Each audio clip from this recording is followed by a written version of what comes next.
Si une plaque de silicium était grande comme la Terre, un circuit intégré aurait la taille de la France. Et un transistor y occuperait la place d'un terrain de tennis.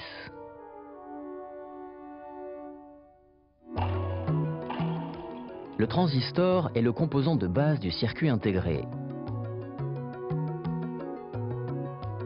Les circuits intégrés utilisés en électronique sont fabriqués sur des galettes de silicium. Depuis le début des années 70, cette technologie permet de construire des microprocesseurs dont les performances doublent tous les 18 mois. Au début des années 90, les industriels réussissent à graver des circuits dont les motifs sont plus petits qu'un micron, un millième de millimètre.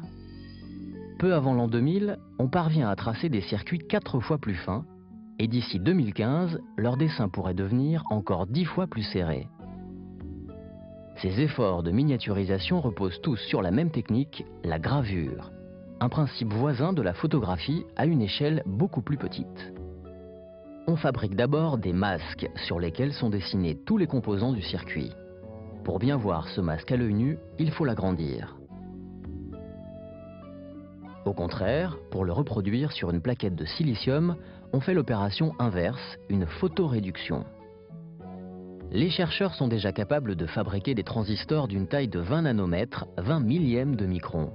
Mais il faudra une quinzaine d'années de travail avant de savoir en faire fonctionner plusieurs millions ensemble au sein d'un même circuit intégré. C'est alors que le verrou technologique du silicium sera atteint. Les couches de matériaux à manipuler deviendront si fines qu'elles ne contiendront que quelques atomes. À cette échelle, le silicium ne peut plus être considéré comme un milieu continu. Les lois de la physique du solide ne s'appliquent plus.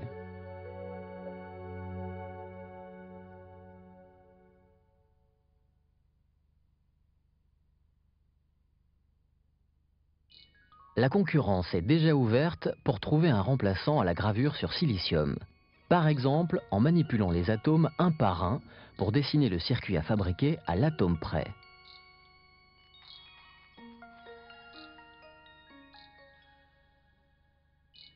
Ou encore en utilisant des nanotubes, ces structures de carbone 10 000 fois plus fines qu'un cheveu, capables de se comporter comme des transistors ou des fils de connexion.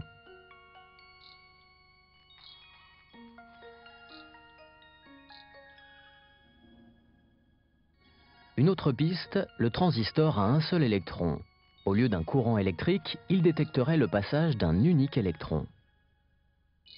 Et pourquoi pas l'électronique moléculaire, des assemblages d'atomes régis par les lois de la chimie, dont certaines parties sont capables de changer d'état pour enregistrer ou traiter des informations.